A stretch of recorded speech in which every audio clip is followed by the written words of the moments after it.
இன்னைக்கு நம்ம ஃபிசிக்ஸ் படிக்கிறதுக்கு தேவையான பேசிக் மேக்ஸ் தான் படிக்க போகிறோம். ஓகே, ஸோ நீங்களே நம்ப மாட்டீங்க, மேக்ஸ்னால் என்னடா calculation top to bottom blah blah blah என்ன இவ்வளோ இருக்குது லொட்லஸ்க்கு. ஆக்சுவலாக அவ்வளோ தேவையே இல்லைங்க. கொஞ்சம் நமக்கு பேசிக்காக ஒரு 4 விஷயம் தெரிஞ்சாலே போதும், ஈஸியாக ஃபிசிக்ஸ்க்கு தேவையான எல்லா மேக்ஸும் நம்ம படிச்சிடலாம். அவ்வளோ கம்மியாக தான் நமக்கு தேவை. என்னெல்லாம் தேவை மேக்ஸிமம் ஆனால் எவ்வளோ தேவைப்படுமோ அந்த மேக்ஸிமம் இன்றைக்கி நான் இந்த கிளாஸில் சூப்பராக உங்களுக்கு சொல்லித்தர போகிறேன். ஓகே, ஃபஸ்ட் ஒன் வந்து பேசிக் ட்ரிக்னாமெட்ரி. ஃபஸ்ட்டு இது படிக்கிறதுக்கு முன்னாடி இது ட்ரிக்னாமெட்ரி படிக்க முன்னாடி நமக்கு என்ன தெரிஞ்சிருக்கணும் ஒரு ஃபிசிக்ஸு போடுறதுக்கு. ஓகே, இந்த நம்ம 11th 12th ஃபிசிக்ஸ் போடுறதுக்கு தேவையான மேக்ஸில் ஃபஸ்ட் ஒன் வந்து அடிஷன், அது நமக்கே தெரியும், அதை நான் எழுதலை. சப்ராக்ஷன் தெரியணும், அப்புறம் மல்டிப்ளிகேஷன் தெரியணும். ஓகே, அப்புறம் வந்து டிவிஷன் தெரியணும். ஓகே, இது வந்து ரொம்ப பேசிக், இது எல்லாருக்குமே தெரியும். ஓகே, ஸோ இது தவிர நமக்கு கொஞ்சம் எக்ஸ்ட்ரா மேக்ஸ் தெரிஞ்சிருக்கணும். ஓகே, ஒரு ஸ்கொயர் எப்படி கண்டுபிடிக்கிறது, ஸ்கொயர் தெரியணும், அப்புறம் ஸ்கொயர் ரூட்ஸ் தெரியணும். ஓகே, இது மாதிரி ரொம்ப பேசிக்கான சில ஐட்டம்ஸ்லாம் ஃபஸ்ட்டே நமக்கு தெரிஞ்சிருக்கணும். ஓகே, அதை தவிர பேசிக்காக கொஞ்சம் ட்ரிக்னாமெட்ரி தெரியணும். ஓகே, ட்ரிக்னாமெட்ரியில் வந்து ஃபஸ்ட் ஆஃப் ஆல் இந்த நான் இங்கே என்ன எழுதியிருக்கேங்கிறது சொல்கிறதுக்கு முன்னாடி உங்களுக்கே சைன்னா என்ன, காஸ்னா என்ன, டேன்னா என்ன அப்படின்னு தெரியும். ஓகே, 10th ஸ்டாண்டர்டில் நம்ம படிச்சிருப்போம். பட் இருந்தாலும் ஒரு சும்மா உங்களுக்கு ரிஃப்ரெஷ் பண்ணுற மாதிரி நான் இப்போ டக்குன்னு சொல்கிறேன். இங்கே பாருங்கள், ஏதோ ஒரு ரைட் ஆங்கிள் ட்ரையாங்கிள் இருக்குது. ஓகே, ரைட் ஆங்கிள் ட்ரையாங்கிள்னால் என்னென்னா ஒரே ஒரு ஆங்கிள் ஒரு ட்ரையாங்கிளில் ரைட் ஆங்கிளாக இருந்துச்சுன்னா அது வந்து ஒரு ரைட் ஆங்கிள் ட்ரையாங்கிள். அங்கே வந்து 2 ஆங்கிள் இருக்கும். ஓகே, அதில் ஒரு ஆங்கிளை வந்து நான் தீட்டான்னு வச்சுக்கிட்டேன். ஓகே, இப்போ இந்த theta with respect to this theta தான் நம்ம வந்து சைன் என்னது, காஸ் என்னது, டேன் என்னது அப்படிலாம் டிஃபைன் பண்ண போகிறோம். ஓகே, இந்த தீட்டாலேருந்து தான் என்னென்னு டிஃபைன் பண்ணோம். அந்த தீட்டாலேருந்து பண்ணால் அதுக்கு வந்து வேறு ஆன்சர் நமக்கு வரும். இதுதான் தீட்டா, இதை வந்து 90 - தீட்டா. ஓகே, அதை பற்றி நம்ம இப்போ பேசலை. இப்போதைக்கு இந்த தீட்டா பற்றி மட்டும் பேசலாம். தீட்டானா என்னதுன்னா ஏதோ ஒரு ஆங்கிளை வந்து ஆங்கிள் அப்படி சொல்லாமல் தீட்டா அப்படின்னு வச்சுக்கிட்டாங்க. நமக்கு தெரில அந்த ஆங்கிள் வேல்யூ என்னன்னு தெரில, ஸோ தீட்டான்னு வச்சுக்கிட்டாங்க. ஸோ இப்போ இந்த தீட்டாக்கு ஆப்போசிட்டில் இருக்கிறத வந்து ஆப்போசிட்னு சொல்லுவாங்க. ஓகே, இங்கே அட்ஜசண்ட்டாக இருக்கிறத அட்ஜசண்ட்டுன்னு சொல்லுவாங்க. ஓகே, இந்த ஹைப்போட்டெனியஸ் ஹெச் அப்படின்னு சொல்லுவாங்க. ஓகே, வந்து ஃபர்ஸ்ட் ஆஃப் ஆல் ட்ரிக்னாமெட்ரி நான் ஃபஸ்ட்டு படித்தப்போ எதுக்கு இதை படிக்கிறோன்னே எனக்கு தெரில. பட் ஆக்சுவலாக ஒரு புர்ஜ் கலிஃபா இருக்குது, அதோட ஹைட்டை நான் வந்து ஒரு இங்கே பாருங்கள் நம்ம ஸ்கேல் இதை வச்சு மெஷர் பண்ணணும்னு வச்சுக்கோங்களேன், முடியாது. இல்லை ஒரு பெரிய ரோப்பை கட்டி தொங்க விட்டு மெஷர் பண்ணோம் அப்படின்னாலும் ரொம்ப கஷ்டம். ஒரு ரொம்ப டாலாக இருக்குது அந்த பில்டிங், அதை நம்ம எப்படி மெஷர் பண்ணுறது? ஸோ நம்ம கீழே இருந்துக்கிட்டே அந்த ரேஷியோஸ் இந்த ஒரு ட்ரையாங்கிள்னு நினச்சிக்கிட்டு ஒரு அசியூம் பண்ணிக்கிட்டு ஒரு இடத்துல நின்றுக்கிட்டு இதுதான் புர்ஜ் கலிஃபா ஹைட்டுன்னு வச்சுக்கோங்க. நான் இந்த இடத்துல நிற்கிறேன், இந்த இடத்துல நின்றுக்கிட்டே நான் வந்து புர்ஜ் கலிஃபா ஹைட் என்னது அப்படின்னு இந்த ஆங்கிளை வச்சே நான் சொல்லிவிடுவேன். எனக்கு இந்த அட்ஜசண்ட்டும் ஹைப்போட்டெனஸும் எவ்வளோ தெரிஞ்சுதா, அந்த அட்ஜசண்ட்டும் இந்த ஆங்கிளும் தெரிஞ்சுதான் போதும். இந்த ஆங்கிளை வச்சு ரேஷியோ வச்சு இந்த அட்ஜசண்ட்டை வச்சு நான் ஹைட்லாம் என்னென்னு தெரியும். இதெல்லாம் 10th ஸ்டாண்டர்டில் நம்ம படிச்சிருப்போம். ஓகே, ட்ரிக்னாமெட்ரி பேசிக்காக அப்ளிகேஷன்ஸ் ஆஃப் ட்ரிக்னாமெட்ரின்னு சொல்லிட்டு நம்ம அது வந்து படிச்சிருப்போம், எதுக்கு ட்ரிக்னாமெட்ரி யூஸ் பண்ணுறோம். ஸோ அந்த ரேஷியோஸ் வந்து ரொம்ப ஹெல்ப்ஃபுல்லாக இருக்கும். அந்த ரேஷியோஸை டிஃபைன் பண்ணி வச்சுக்கிட்டோன்னா ரொம்ப ஹெல்ப்ஃபுல்லாக இருக்கும் for finding out unknown sides. Okay, அதுக்கு தான் வந்து ட்ரிக்னாமெட்ரி நம்ம யூஸ் பண்ணுவோம்.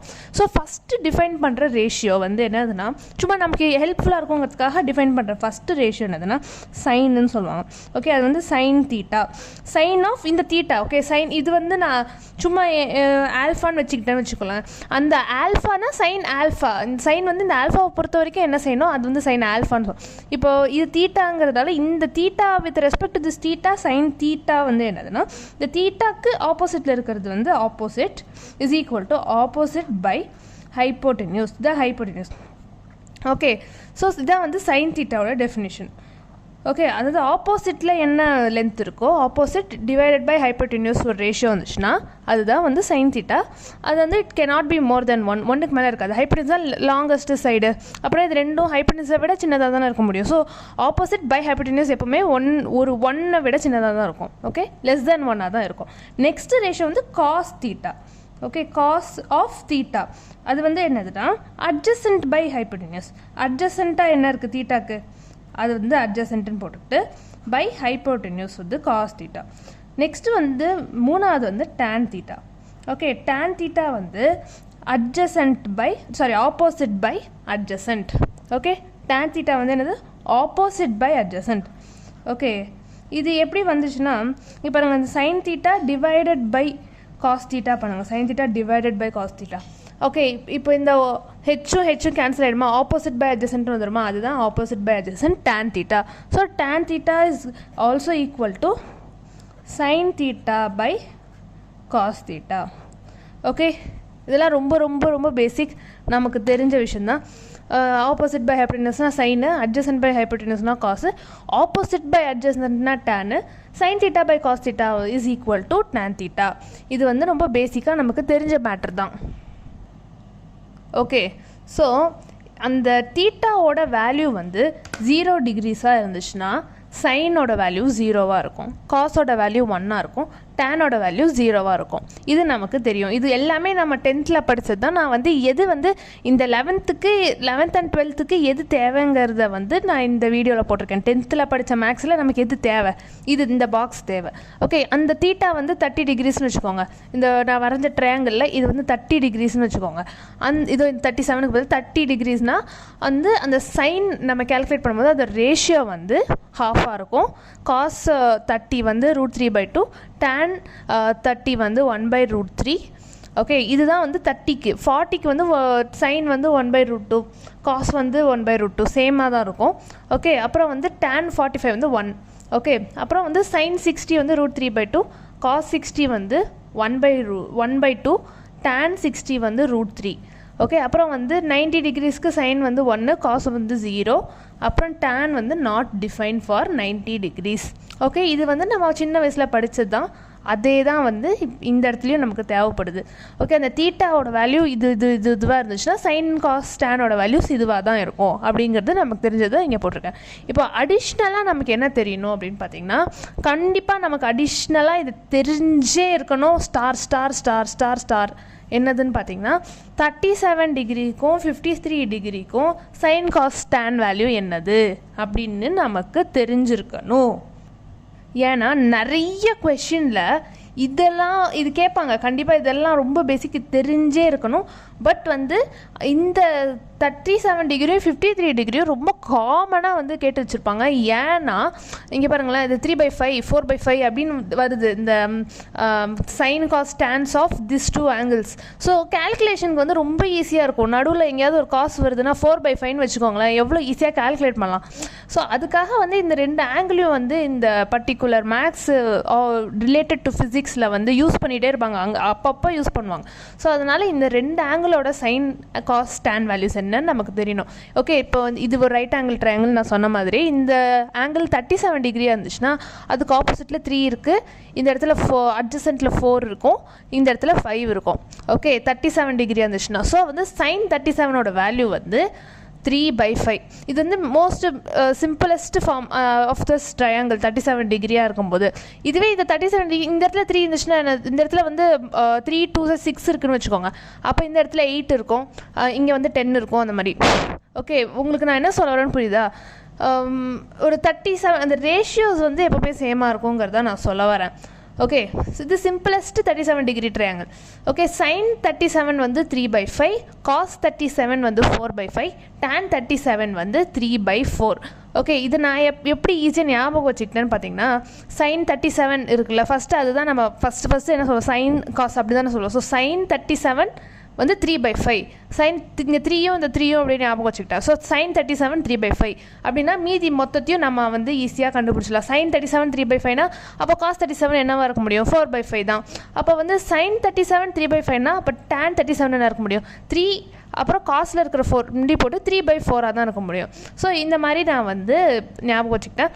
ஓகே நெக்ஸ்ட்டு வந்து 53னா இதுக்கு அப்படியே ஆப்போசிட். இந்த இடத்துல 37 இருக்குல்ல, இது வந்து என்னது அப்போ 90 - 37, அந்த 90 - 37 தான் 53. ஓகே ஸோ 53க்கு அப்படியே ஆப்போசிட்டாக இருக்குது பாருங்கள். இந்த இடத்துல 37 இருந்துச்சுன்னா 37க்கு ஆப்போசிட்டில் 3 இருக்குது, 53க்கு ஆப்போசிட்டில் 4 தான் இருக்குது. இங்கே பாருங்கள் இந்த இடத்துல 53க்கு ஆப்போசிட்டில் 4 இருக்குது, 37க்கு ஆப்போசிட்டில் 3. ஸோ இந்த 53 with respect to 53 degrees sine 53 வந்து 4/5, ஓகே காஸ் 53 வந்து 3/5, அப்புறம் tan 53 வந்து 4/3. ஓகே, இதுதான் நமக்கு வந்து தெரிஞ்சிருக்க வேண்டியது. இது தெரிஞ்சால் இதுக்கு ஆப்போசிட்டாக தான் இருக்கும்னு நமக்கு தெரியும். ஸோ sin 53 வந்து 4/5 இருக்கும், cos 53 3/5 இருக்கும், tan 53 4/3 இருக்கும் அப்படின்னு சொல்லிட்டு இந்த நான் சொன்ன இந்த குட்டி இதை வச்சு இந்த sin 37 3/5 மட்டும் நமக்கு தெரிஞ்சுன்னா அதை வச்சு மீதிலாம் நம்மளே வந்து லாஜிக் வச்சு யோசித்து கண்டுபிடிச்சிக்கலாம். ஓகே, இது கண்டிப்பாக தெரிஞ்சிருக்கணும். ஓகே, ஞாபகம் வச்சுக்கோங்க. ஸோ இதுதான் மெயின். நெக்ஸ்ட்டு வந்து அது தவிர வந்து இந்த வருஷம் புதுசாக என்ன நம்ம தெரிஞ்சுக்க போகிறோம்னு பார்த்திங்கன்னா, இதோ இந்த பர்டிகுலர் சர்க்கிள் தான். ஓகே, அது என்ன எழுதி வச்சுருக்கிறேன் நான் அது அப்படின்னு நான் இப்போ சொல்கிறேன். ஓகே, என்ன எழுதி வச்சுக்கிறேன் அப்படின்னு இப்போ சொல்கிறேன். இங்கே பாருங்கள், இந்த வருஷம் நம்ம இதை புதுசாக படிக்கிறது. ஸோ நல்லா கவனிங்க. இது வந்து ரொம்ப ரொம்ப ஜாலியாக இருக்கும். ஓகே, ரொம்ப ஆச்சரியமாக இருக்கும், இப்படி கூட ஒன்று இருக்குதுன்னு சொல்லிட்டு. ஸோ அதனால் நல்லா கவனிங்க. பாருங்கள், இப்போ நான் வந்து ஒரு சர்க்கிள் வரைகிறேன். ஓகே, சர்க்கிள் வந்து இந்த சர்க்கிளில் ஒரு பாயிண்ட் வரைகிறேன். ஓகே, இந்த சர்க்கிள் பாயிண்ட்லேருந்து இப்படி வரைஞ்சால் இது என்னது? இதோட ரேடியஸ். கரெக்டாக, இதுதான் ரேடியஸ் ஆஃப் திஸ் சர்க்கிள். இப்போது நான் வந்து என்ன செஞ்சிட்டேன், ஒரு நூல் மாதிரி ஒன்று எடுத்துக்கிட்டு, ஓகே, ஒரு நூல் மாதிரி ஒன்று எடுத்து இதோ இந்த ரேடியஸ் என்னன்னு சொல்லிட்டு மெஷர் பண்ணிட்டேன். ஓகே, இந்த இடத்துல இப்படி மெஷர் பண்ணிட்டேன். இந்த ரேடியஸை வந்து நான் மெஷர் பண்ணிட்டேன். ஓகே, இவ்வளோ அப்படின்னு எனக்கு தெரிஞ்சிருச்சு. ஸோ இந்த இவ்வளோவையும் வந்து தூக்கி கரெக்டாக இந்த இடத்துல அந்த சர்க்கிளில் இப்படி வச்சுட்டு கரெக்டாக மெஷர் பண்ணி அது என்ன லென்த்துன்னு நான் கண்டுபிடிச்சிட்டேன். ஓகே, இந்த இடத்துல தான் இருக்குது அப்படி சொல்லிட்டு கண்டுபிடிச்சிட்டு இதையும் இந்த இடத்தோட இப்படி ஜாயின் பண்ணிட்டேன். ஓகே, இந்த இடத்தோட இந்த இந்த லென்த் வந்து என்னது, இந்த லென்த்தை வந்து நான் வந்து கண்டுபிடிச்சிருக்கேன். அந்த லென்த்தை பண்ணி இங்கே ஜாயின் பண்ணிட்டேன். இப்போது இந்த ரேடியஸுக்கு இந்த லென்த் வந்து ஈக்குவல். இந்த பர்டிகுலர் சர்க்கிளோட இந்த ஒரு பகுதி இருக்குல்ல, இந்த ரேடியஸ்க்கு வந்து அது ஈக்குவலாக இருக்குது. கரெக்டாக, அந்த ரேடியஸ் வந்து இந்த லென்த்துக்கு வந்து ஈக்குவலாக இருக்குது. அப்படி இந்த ரேடியஸ் வந்து இந்த லென்த்துக்கு ஈக்குவலாக இருக்கும்போது இந்த ரெண்டுத்துக்கும் நடுவில் ஒரு ஆங்கிள் இருக்குது பார்த்தீங்களா, அந்த ஆங்கிளை வந்து 1 ரேடியன் அப்படின்னு சொல்லிட்டு ஒரு டிஃபைன் பண்ணியிருக்கிறாங்க. அது என்ன 1 ரேடியன் அப்படின்னு பார்த்தீங்கன்னா, இப்போது 30 டிகிரிஸ் 40 டிகிரிஸ் 50 டிகிரிஸ் அந்த மாதிரி நம்ம சொல்கிறோம்ல. ஸோ அந்த டிகிரிஸ்ன்னு சொல்கிறதுக்கு பதிலாக நம்ம ரேடியன் மெஷர் அப்படின்னு சொல்லிட்டு புதுசாக ஒன்று கண்டுபிடிச்சிருக்கிறோம். அந்த ரேடியன் மெஷர் வந்து டெஃபினேஷன் என்ன, இந்த மாதிரி இந்த 1 ரேடியனோட வேல்யூ எவ்வளோன்னா, இந்த ரேடியஸ் ஆஃப் எனி சர்க்கிள், ஏதாவது ஒரு சர்க்கிள் எடுத்துகிட்டு அதோட ரேடியஸையும் எடுத்து அந்த ரேடியஸோட லென்த்துக்கு ஒரு சர்க்கிளோட ஒரு பகுதியை வந்து கால்குலேட் பண்ணி ஒரு ஆங்கிள் சப்டெண்ட் ஆகுதுல நடுவில், அதை வந்து 1 ரேடியன் அப்படின்னு சொல்கிறாங்க. இப்போது இந்த இடத்துல 1 ரேடியன் இருக்குது அப்படின்னா இந்த மொத்தத்துக்கு 360 டிகிரிஸ் இருக்கும்போது எத்தனை ரேடியன்ஸ் இருக்குது அப்படின்னு எனக்கு தெரிஞ்சுக்கணும்னு ஆசையாக இருக்குன்னு வச்சுக்கோங்க. இது 1 ரேடியன் எனக்கு தெரிஞ்சிச்சு. ஓகே, இப்போ இந்த மொத்த சர்க்கிளில் இருக்கிற மொத்த ஆங்கிளும் எத்தனை ரேடியன்ஸ் அப்போது அப்படின்னு எனக்கு டவுட் இருக்குது. இதை வந்து நான் இப்போது கண்டுபிடிக்கலான்னு நினைக்கிறேன். ஸோ நான் என்ன செஞ்சுட்டேன், இன்னொரு சர்க்கிள் வரைஞ்சிட்டு இங்கேருந்து இப்படி ஒரு பெரிய ஆங்கிள் இருக்குது. ஓகே, இந்த பெரிய ஆங்கிள் ஃபுல் சர்க்கிளோட ஆங்கிள் எவ்வளோன்னு எனக்கு தெரியணும். இப்போ இது ரேடியஸா, இந்த ரேடியஸ். ஓகே, இப்போ வந்து இந்த ரேடியஸ் இங்கே பாருங்கள், இப்போ இந்த இடத்துல வந்து R is equal to Lன்னு நான் சொல்லிட்டேன். இப்போனா என்ன அர்த்தம், R வந்து 2 சென்டிமீட்டர்னா எல்லும் வந்து 2 சென்டிமீட்டர், R வந்து 3 சென்டிமீட்டர்ஸ்னால் எல்லும் வந்து 3 சென்டிமீட்டர்ஸ். ஸோ R/L என்னவா இருக்கும், R வந்து 3னா எல்லும் 3, அப்போ 3 கேன்சல் ஆகி இஸ் ஈக்குவல் டு 1ன்னு வந்துடும். ஓகே, R வந்து 2னா எல்லும் வந்து 2 தான், ஈக்குவல் தான் சொல்லிட்டேன். ஸோ கேன்சல் ஆகி திரும்பி 1 வந்துடும். ஸோ R/L வந்து 1. ஓகே, இது நமக்கு நல்லா தெரியும். ஓகே, இப்போ இங்கே வந்து R இருக்குது. இப்போ இது மொத்தமும் ஒரு ஆங்கிள் இருக்குது, அது என்னன்னு எனக்கு தெரியல. இது மொத்தமும் வந்து எல். இந்த எல்லோட வேல்யூ என்னன்னு எனக்கு தெரியும். கரெக்டாக, அந்த எல்லோட வேல்யூ என்னது, இந்த 1 தான் வந்து 1 ரேடியன். ஓகே, இதுதான் இந்த 1 radian. R/L is equal to 1. அந்த 1 தான் இந்த 1 ரேடியன். ஓகே, ஸோ இப்போ இந்த மொத்தமுமே வந்து என்னென்னு எனக்கு தெரியணுங்கிறதுனால இந்த மொத்த லென்த் என்னது, இதுதான் R, இதுதான் theta.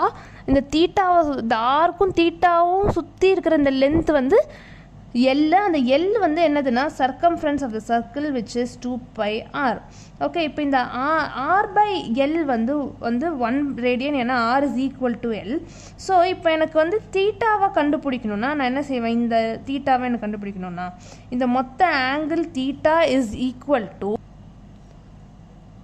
2πr r by r which is equal to 2 pi. இந்த ஆரும் ஆரும் கேன்சல் ஆகிட்டு இங்கே வந்து 2 பைன்னு வந்துருச்சு. ஸோ இந்த மொத்தமுமே வந்து நமக்கு 2 பைன்னு தெரிஞ்சிருச்சு. ஸோ நான் சொன்ன இந்த theta is equal to L by R எங்கேருந்து வருது, இதுக்கு நடுவில் எங்கே இருக்குது அப்படின்னு பார்த்தீங்கன்னா இதோ இந்த ரிலேஷன்லேருந்து தான். R by L is equal to 1 என்ன அர்த்தம், L by R is also equal to 1. Okay, இப்போது எல் வந்து 2 பை ஆராக இருக்கும்போது ஆர் வந்து ஆராக இருக்கும்போது தீட்டா வந்து 2 பையாக இருக்குது. கரெக்டாக? ஸோ இதை வச்சு இதை அப்படியே பார்க்கும்போது உங்களுக்கு என்ன தெரியுது, பார்க்கும்போதே உங்களுக்கு தெரியல இந்த 2 pi is equal to okay 2 pi sorry 2 இங்கே 2 pi is equal to 2 pi R by R. இந்த ஆரும் கேன்சல் ஆகுது அப்படின்னா இந்த 2 பைங்கிறது என்னதுன்னா அந்த ஆங்கிள். ஸோ ஏதாவது ஒரு ஆங்கிள் நான் கண்டுபிடிக்கணும்னா அதை தீட்டான்னு வச்சுட்டு அந்த லென்த் வந்து இப்போ 2 பைனா வந்து லென்த்து வந்து 2 பை ஆர். இப்போ எனக்கு அந்த லென்த் என்னன்னு தெரியலன்னா அதை இல்லைன்னு வச்சுட்டு பை ஆர்னு பண்ணிக்கலாம்.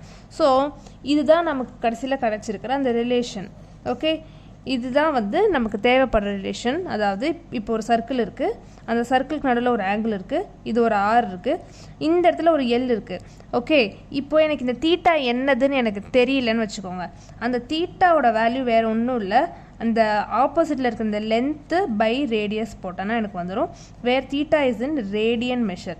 இந்த நான் சொன்னல இந்த ரேடியன் மெஷர்னால் என்னன்னு சொன்னேன் பார்த்தீங்களா, எல் இஸ் ஈக்குவல் டு ஆர்னு இருக்கும்போது நடுவில் ஒரு ஆங்கிள் இருக்குது பாருங்கள், அதுதான் வந்து ரேடியன் மெஷர். ஓகே, இந்த அப்போ வந்து இந்த ரேடியன் மெஷர் மொத்தத்துக்கும் எவ்வளோ, இது மொத்த சர்க்கிள்குள்ளே எவ்வளோ இருக்குது அப்படின்னு பார்த்தீங்கன்னா 2 பை ரேடியன்ஸ். பைங்கிறது நமக்கே தெரியும் 3.14. ஸோ 2 × 3.14 போட்டிங்கன்னா ஒரு வருதுல என்ன வருது, 2 × 3.14 வந்து 6.2 சம்திங். ஓகே, அந்த பர்டிகுலர் வேல்யூ தான் அத்தனை ரேடியன்ஸ் இது உள்ளே இருக்குது. 6.6 சொச்சம் என்னமோ வந்து இதுக்குள்ளே ரேடியன்ஸ் இருக்குது. இது வந்து 1 ரேடியன் 2 ரேடியன் 3 ரேடியன் அந்த மாதிரி 6.21 ப்ளா ப்ளா ப்ளா போயிட்டே இருக்கிற அத்தனை ரேடியன்ஸ் வந்து இது உள்ளே இருக்குது. ஓகே, 6 ஓகே, அதை வந்து நம்ம 6 பாயிண்ட் அப்படிலாம் போடாமல் 2 பை ரேடியன்ஸ் இருக்குதுன்னு போட்டிருக்கோம். இப்போ ஏதோ ஒரு லென்த் இருக்குது, ஏதோ ஒரு ஆர்க் இருக்குது, நடுவில் ஆங்கிள் என்னன்னு எனக்கு தெரியல அப்படின்னா அந்த theta is equal to L by R அப்படிங்கிற இந்த ரிலேஷன் வச்சு என்னால் கண்டுபிடிக்க முடியும். அந்த தீட்டா வந்து ரேடியன் மெஷரில் இருக்குது. நீங்கள் ரேடியன் மெஷர்னால் வந்து 2 ரேடியன்ஸ் 3 ரேடியன்ஸ் அப்படி இருக்கும்னு நீங்கள் நினைக்கக்கூடாது. ஓகே, இந்த ரேடியன் மெஷர் எல்லாமே வந்து பை சம்மந்தப்பட்டு தான் நம்ம வச்சுருப்போம் for ease of calculation. Okay, இது மொத்தமும் 2 பை அப்படின்னு நமக்கு தெரியுதுல்ல. ஸோ அப்படின்னா என்ன அர்த்தம், நமக்கு முன்னாடியே தெரியும் இது மொத்தமும் 2 பை அப்படின்னா என்ன அர்த்தம், 360 டிகிரிஸ் வந்து 2 பை ரேடியன்ஸ். ஓகே, அப்போ 360ல் பாதி வந்து 180 டிகிரிஸ், அது வந்து இதில் பாதி என்னது பை ரேடியன்ஸ். ஓகே, அப்போ 90 டிகிரிஸ் வந்து எத்தனை ரேடியன்ஸாக இருக்க முடியும், பை பை 2 ரேடியன்ஸ். அந்த மாதிரி வந்து 45னா வந்து பை பை 4 ரேடியன்ஸ், 30 டிகிரிஸ்னால் வந்து பை பை 6 ரேடியன்ஸ். இந்த மாதிரி வந்து 60 டிகிரிஸ்னால் வந்து பை பை 3 ரேடியன்ஸ். ஓகே, இந்த டிகிரி மெஷரை ரேடியன் மெஷருக்காக மாற்றும் போது நமக்கு இந்த மாதிரி வருது. அதுக்கு கூட ஒரு ஃபார்முலா இருக்குது, அந்த அளவுக்கு நமக்கு தேவையில்லை ஆக்சுவலாக. இந்த அளவுக்கு பேசிக்காக நமக்கு ஒன்று என்னத்தோடதுன்னு தெரிஞ்சிச்சுன்னா இதை வச்சே நம்ம வந்து எல்லா கால்குலேஷனும் போட்டுடலாம். ஸோ நமக்கு ஃபைனலாக இந்த நான் சொன்ன மொத்த கான்செப்ட்லேயே வந்து தேவைப்படுற விஷயம் என்னதுன்னு பார்த்தீங்கன்னா இந்த பாக்ஸ் மட்டும்தான். Theta is equal to L by R. இந்த தீட்டான்னு வச்சுக்கோங்க, ஆப்போசிட்டில் இருக்கிறது வந்து லென்த்து, இந்த ரேடியஸ் வந்து ஆர். இந்த தீட்டா என்னன்னு எனக்கு தெரில அப்படின்னா theta is equal to L by R. இப்போ எல் தெரியுது, ஆர் தெரியுது, ஆனால் நடுவில் இருக்கிற தீட்டா என்னன்னு எனக்கு தெரியல அப்படின்னா இந்த மாதிரி எல்லையும் ஆரையும் சப்ஸ்டியூட் பண்ணிவிட்டு தீட்டா என்னதுன்னு நம்ம கண்டுபிடிச்சிடலாம். ஸோ சுற்றி இந்த ஃபார்முலா வந்து நிறைய யூஸ் பண்ணலாம். ஆனால் இந்த தீட்டா வந்து ரேடியன் மெஷர்ஸில் இருக்குது. இது ஒன்று தான் மெயினாக நம்ம ஞாபகம் வச்சுக்கணும். ஓகே, அதுதான் ரொம்ப முக்கியம். அந்த டிகிரி மெஷர் கொடுத்துருக்காங்க அப்படின்னா அந்த கரஸ்பாண்டிங் ரேடியன் மெஷர் என்னது அப்படின்னு சொல்லிட்டு இந்த கண்டுபிடிக்கிறதுக்கு தான் நான் இந்த மொத்தத்தையும் சொன்னேன். ஓகே, ஸோ 360 வந்து 2 பை அப்படின்னு நமக்கு தெரிஞ்சிருக்குங்கிறதுனால அதை வச்சு இந்த மொத்தத்தையும் நம்ம கண்டுபிடிக்க முடியும்.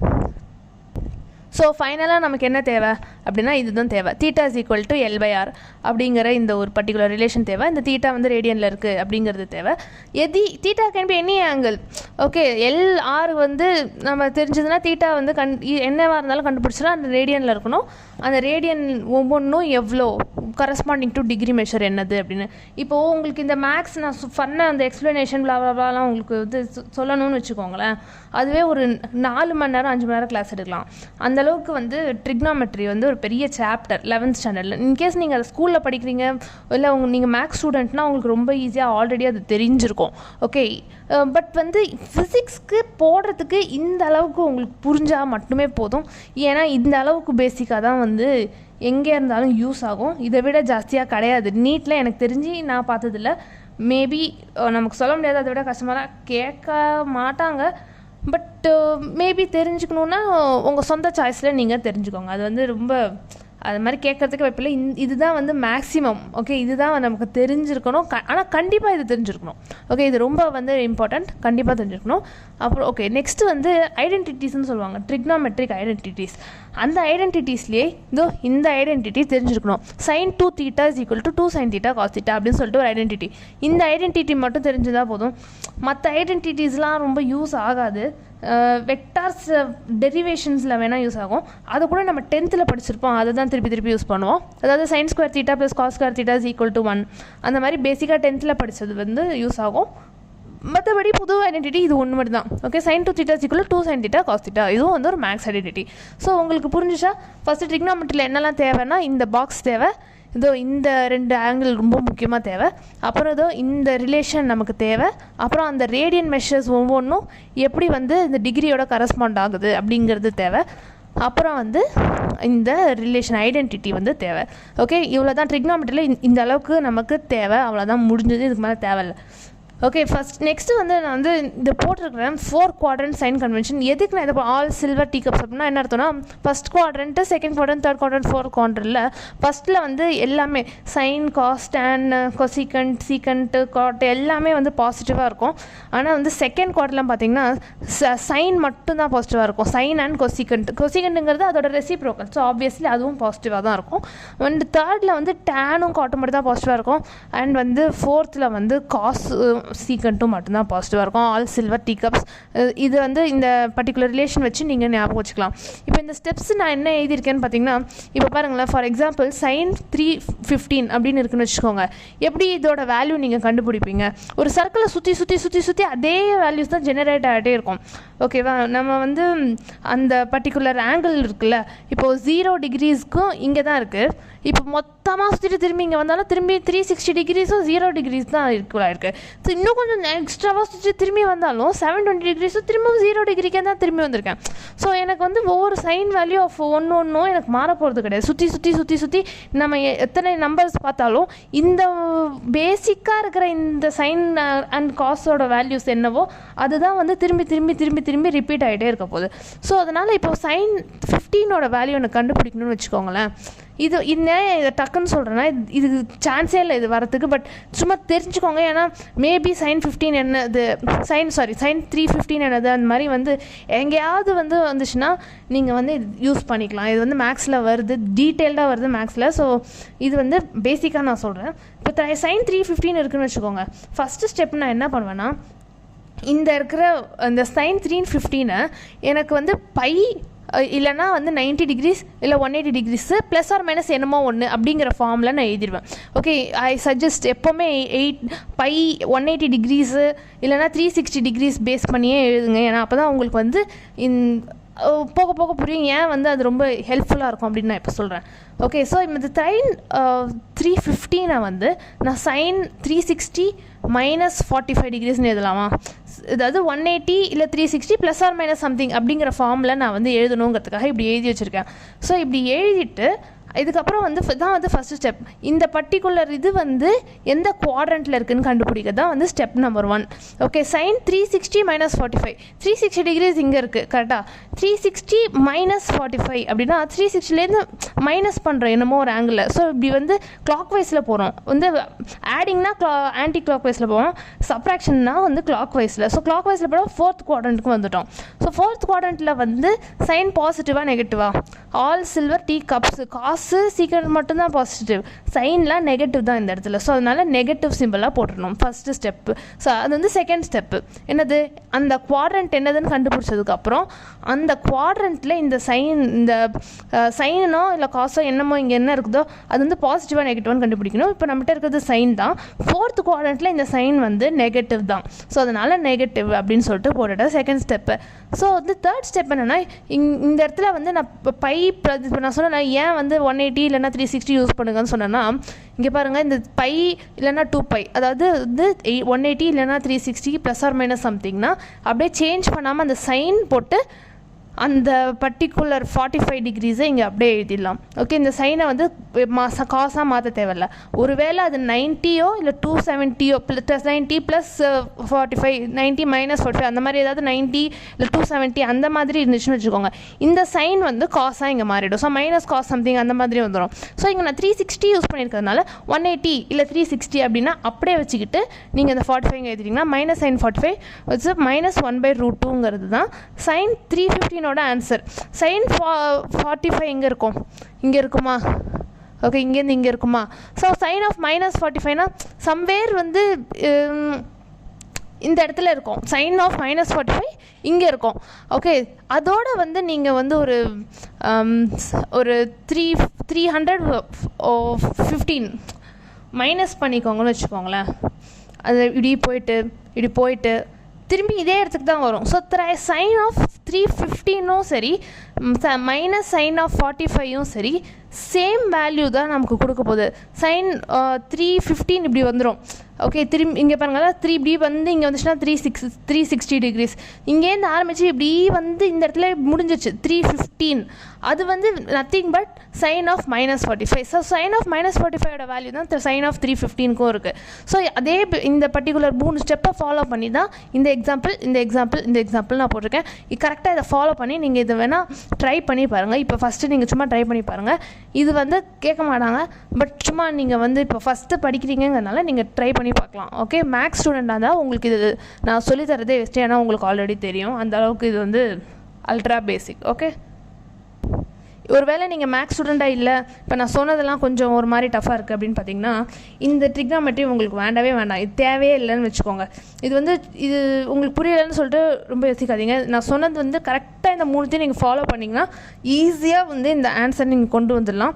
இப்போ நான் இந்த சொன்னதை நீங்கள் வந்து ரீவைண்ட் பண்ணிவிட்டு இன்னொரு வாட்டி கேட்டு பாருங்கள், கண்டிப்பாக உங்களுக்கு புரியும். நீங்கள் வந்து நான் மேக்ஸ் ஸ்டூடெண்ட்டாக இருந்தால் கூட உங்களுக்கு கண்டிப்பாக புரியும். ரீவைண்ட் பண்ணிவிட்டு இன்னொரு வாட்டி பார்த்து பாருங்கள். கரெக்டாக இந்த 3 ஸ்டெப்பை ஃபாலோ பண்ணி இந்த இடத்துல நீங்கள் வந்து ஆன்சரை எழுதிடலாம். ஓகே, ஆனால் வந்து இன்கேஸ் உங்களுக்கு நான் உண்மையிலே சொல்கிறேன், இது வந்து உங்களுக்கு தெரிஞ்சால் போதும். இதுதான் வந்து உங்களுக்கு சம் போடுறதுக்கு ஹெல்ப்ஃபுல்லாக இருக்க போகிற ட்ரிக்னாமெட்ரி. ஓகே, ஸோ ட்ரிக்னாமெட்ரி இதோட ஓவர். இதுக்கு மேலே வந்து ட்ரிக்னாமெட்ரி படித்தோன்னா அது வந்து ஒரு அர்த்தமே இல்லை. நெக்ஸ்ட்டு வந்து அடுத்த மேக்ஸ் டாப்பிக்கு போயிடலாம். ஏன்னா வந்து ட்ரிக்னாமெட்ரி இந்த அளவுக்கு நமக்கு பக்காவாக தெரிஞ்சிச்சு, கிளாரிட்டியாக தெரிஞ்சிச்சுன்னா we are already super in trigonometry. Next வந்து பேசிக் டிஃப்ரென்ஷியேஷன். ஸோ டிஃப்ரென்ஷியேஷன் தான் நம்ம படிக்க போகிற நெக்ஸ்ட் டாபிக். ஸோ இப்போ வந்து டிஃப்ரென்ஷியேஷன்னா என்ன? டிஃப்ரென்ஷியேஷன் நான் கேள்விப்பட்டதே இல்லையே, புதுசாக இருக்கே, டிஒய் டிஎக்ஸ் இதெல்லாம் என்னன்னு யோசிச்சுட்டு இருந்தீங்கன்னா நான் சொல்கிறேன். உங்களுக்கு ஃபிசிக்ஸ் போடுறதுக்கு நீங்கள் நான் சொல்கிறதெல்லாம் கேட்டு தெரிஞ்சுக்கிட்டு நீங்கள் எழுதியிருக்கிறத தெரிஞ்சுக்கிட்டீங்கன்னு வச்சுக்கோங்களேன், 100% டிஃப்ரென்ஷியேஷன் பேஸ்டாக எது கேட்டாலும் நீங்கள் போடலாம். அந்த அளவுக்கு வந்து ரொம்ப சிம்பிள் அண்ட் சூப்பர் பேசிக்காக தான் நமக்கு தேவை. ஓகே, இதை விட ஹை லெவலாக வந்து உங்களுக்கு வந்து நீங்கள் வந்து கற்றுக்கலாம் எங்கேயாவது போய்ட்டு. பட் அது வந்து மேக்ஸ் ஸ்டூடெண்ட்டாக இருந்தீங்கன்னா உங்களுக்கே அது தெரியும். பட் ஸ்டில் வந்து எனக்கு தெரிஞ்ச நான் பார்த்த ப்ராப்ளம்ஸில் இதை விட ஹையாக கேட்டதில்லை. இன்கேஸ் கேட்டாங்கன்னு வச்சுக்கோங்க, அந்த ப்ராப்ளம்க்கு எந்த அளவுக்கு ஹையாக கேட்குறாங்களோ அதை நீங்கள் வந்து தெரிஞ்சுக்கோங்க போதும். ஸோ இப்போ நான் உங்களுக்கு பேசிக்காக டிஃப்ரென்ஷியேஷன்னா என்ன அப்படின்னு சொல்லித்தரேன். இங்கே பாருங்கள், ஃபஸ்ட்டு வந்து டிஃப்ரென்ஷியேஷன் படிக்கிறதுக்கு முன்னாடி ஒரு கதை சொல்கிறேன். ஓகே, கதை மாதிரி இல்லை, ஒரு சம்பவம் இருக்குது. ஒருத்தவங்க வந்து காரில் போயிட்டுருக்குறாங்க. ஓகே, காரில் வந்து ஜூன்னு சொல்லிட்டு ஃபாஸ்ட்டாக போயிட்டே இருக்கிறாங்க. வந்து அங்கே ஒரு பஸ் ஸ்டாப் நிற்குது, ஒரு போஸ்ட் மாதிரி இருக்குது. ஓகே, அந்த போஸ்ட் மாதிரி இருக்குது, ஒரு பஸ் ஸ்டாப் இருக்குது. அங்கே வந்து ஒரு ஆள் வந்து நிற்கிறாங்க. வந்து இந்த கார் வந்து சொல்லிட்டு நல்லா ஸ்பீடாக போயிட்டே இருக்குது. இந்த ஸ்பீடாக போயிட்டே இருந்துட்டு இந்த போலை வந்து ஜுக் அப்படின்னு சொல்லிட்டு தாண்டி ஜுன்னு போயிட்டே இருக்குது. இந்த போலில் நிற்கிற ஆள் கேட்குறான். ஓகே, இப்போ நான் என்ன இங்கே ஒரு கார் போச்சு சொல்லிட்டு போயிடுச்சு. இப்போது இந்த போயிட்டு இருந்த கார் வந்து நல்லா ஸ்பீடாக போதா அப்படின்னு சொல்லிட்டு பக்கத்தில் இருக்கிறவன்ட்டு கேட்குறான். நல்லா ஸ்பீடாக போதே கார், நல்லா ஸ்பீடாக போதே அப்படின்னு சொல்கிறான். ஸ்பீடாக போகுதுல்ல. அப்போது இந்த பர்டிகுலர் போல இது கிராஸ் பண்ணி போகும்போது அந்த சமயத்தில் அதோட ஸ்பீடு என்ன அப்படின்னு சொல்லிட்டு அவங்க வந்து கேட்குறாங்க. எப்படி அதில் இருக்கிற ஓடோமீட்டர்னு ஒன்று இருக்குமே, அது பார்த்தா தெரிய போகுது அப்படின்னு சொல்லிட்டு அவங்க பக்கத்தில் இருக்கிற ஆள் சொல்கிறாங்க. அப்போது இந்த பர்டிகுலர் போலை வந்து இங்கேருந்து அப்படின்னு கிராஸ் பண்ணும்போது இந்த போல் இருக்குல்ல, எக்ஸாக்டாக இந்த போலை கிராஸ் பண்ணும் போது அந்த இடத்துல என்ன ஸ்பீடாக இருக்கும் அதோட ஸ்பீடு அப்படின்னு கேட்குறாங்க. அந்த இன்ஸ்டண்ட்டில் அதோட ஸ்பீடு என்னன்னு கேட்குறாங்க. ஓகே, அந்த மாதிரி இன்ஸ்டண்ட்டாக என்ன ஸ்பீடுன்னு கேட்கும் போது அது வந்து நம்மளால் எந்த டைம்குள்ளே போச்சு அப்படின்னு சொல்ல முடியாது. இப்போது நமக்கு வந்து ஸ்பீடு வந்து எப்படி நம்ம யூஸ்வலாக கேட்கணும், velocity is equal to distance by time. Okay, இப்போ டிஸ்டன்ஸ் வந்து 20 கிலோமீட்டர் போச்சு இன் 20 செகண்ட்ஸ் அப்படின்னா 20 கிலோமீட்டர் பை 20 செகண்ட் அப்படின்னு போட்டுட்டு நம்ம வந்து 1 கிலோமீட்டர் பர் செகண்ட் ஸ்பீடில் அது வந்து போயிட்டுருக்கு அப்படின்னு சொல்லிடலாம்.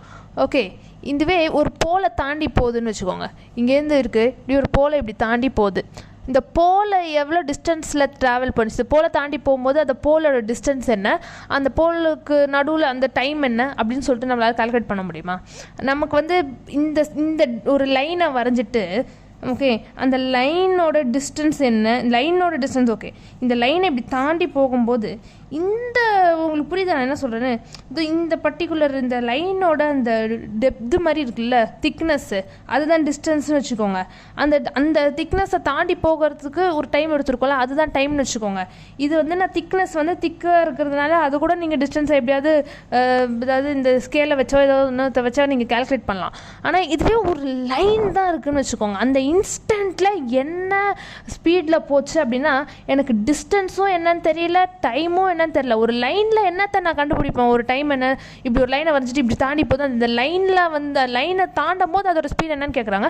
அப்போ அந்த லைனை தாண்டும் போது அது எவ்வளோ டிஸ்டன்ஸ் தாண்டுச்சு, இல்லை என்ன ஸ்பீடில் தாண்டுச்சுன்னு, என்ன டைமில் தாண்டுச்சுன்னு எனக்கு எப்படி தெரியும்? ஒரு இன்ஸ்டண்ட்டில் எனக்கு கண்டுபிடிக்கணும்னா எனக்கு வந்து ஒரு பர்டிகுலர் டிஸ்டன்ஸும் இல்லை, ஒரு டைமும் இல்லை. அந்த டைம் மாதிரி வந்து ரொம்ப சின்ன டிஸ்டன்ஸு, ரொம்ப சின்ன டைமாக இருக்கும்போது ஒரு இன்ஸ்டண்ட்டில் நான் கண்டுபிடிக்கணும்னு நினைக்கும் போது நான் வந்து ஒரு மெத்தட் யூஸ் பண்ணுறேன். அதுக்கு பேர் தான் வந்து டிஃப்ரென்ஷியேஷன் மெத்தட். ஓகே, இந்த டிஃப்ரென்ஷியேஷன் மெத்தட்னால் என்னென்னா, instantaneous rate of change of one quantity with respect to another quantity. ஒரு இன்ஸ்டண்ட்டில் ஒரு நொடியில் அந்த செகண்ட்லன்னு கூட சொல்லக்கூடாது, அந்த ஒரு மோமெண்ட்டில் வந்து அந்த இன்ஸ்டண்ட்டில் வந்து rate of change of one quantity with respect to another குவான்டிட்டியை தான் வந்து அதோட டிஃப்ரென்ஷியல் இதுன்னு சொல்கிறாங்க, வேல்யூ அப்படின்னு சொல்கிறாங்க. ஓகே, அது வேறு ஒன்றும் இல்லை, ஸ்லோப்பு தான். இப்போது ஸ்லோப்புனா என்னன்னு வந்து நம்ம சின்ன கிளாஸில் படிச்சிருப்போம். இங்கே பாருங்கள், நான் ஒரு தீட்டா எழுதியிருக்கேன். இந்த லைன் வந்து இப்படி ஹரிசான்டலாக இல்லாமல் வந்து இப்படி நான் நவுத்திட்டேன். ஸோ அதனால் இப்படி போயிடுச்சு, ஒரு ஆங்கிளில் இருக்குது. அந்த ஆங்கிள் வந்து தீட்டான்னு வச்சுக்கோங்க. அப்போ ஸ்லோப் வந்து தீட்டா. இந்த அளவுக்கு ஒரு நல்ல ஸ்லோப்பாக இருக்குது. தீட்டா ஜாஸ்தியாக இருக்குன்னா ஸ்லோப்பு ஜாஸ்தியாக இருக்குது, அந்த மலையை ஏறுறதுக்கு கஷ்டமாக இருக்கும். ஓகே, இதுவே தீட்டா கம்மியாக இருக்குன்னா ஸ்லோப்பு கம்மியாக இருக்குது, நம்ம மலை ஈஸியாக ஏறிடலாம். இதெல்லாம் நம்ம டே டு டே லைஃப்பில் பேசுகிறது தான். ஸோ ஸ்லோப்புனா வந்து அந்த தீட்டா வேல்யூ தான். ஓகே, இந்த எந்த அளவுக்கு இப்படி இதுவாக இருக்குது, ஸ்லோப்புனா தீட்டா கிடையாது. இந்த தீட்டா வேல்யூ ஜாஸ்தி இருந்துச்சுன்னா ஸ்லோப்பும் ஜாஸ்தி இருக்குதுன்னு அர்த்தம். ஸ்லோப் வந்து நல்லா ஜாஸ்தியாக இருக்குதுன்னு அர்த்தம். ஓகே, இப்போது நம்ம வந்து ஸ்லோப்பை எப்படி கண்டுபிடிப்போம்னு பார்த்தீங்கன்னா,